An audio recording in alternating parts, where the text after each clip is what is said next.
Қыздар, мені білесіздер, қолжетімді бағада бар білетінімді үйретіп жатырғанымды. Кейбір қыздар келеді, сабақты алады, сосын мен енді сілтеме жіберемін ғой. Қазір 12 сағаттың ішінде қосыласыз, сабыр сақтаңыз деп жіберемін.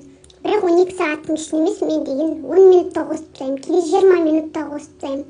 Кейде 1 сағаттан кейін қосамын. Мен де ол енді жұмыс жасап жатырғаныма байланысты ғой. Мен де не болса, жұмыс жасап жатқанда 1 сағаттан кейін қосып тастаймын. Или түнде оплата жіберіп қоятын болса, енді таңда қосамын ғой, енді мен телефонды түнімен қарап жатырмаймын ғой.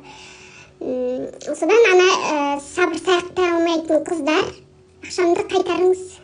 Мен оқымаймын, күте алмаймын дейді. Сабырлық жоқ. Еще қолөнер бөлімін үйренуге келіп тұр. Ешқандай 1 грамда сабырлық жоқ. Ондай адамдар қолөнерде жүре алмайды, істей алмайды. Соны біліңіздер.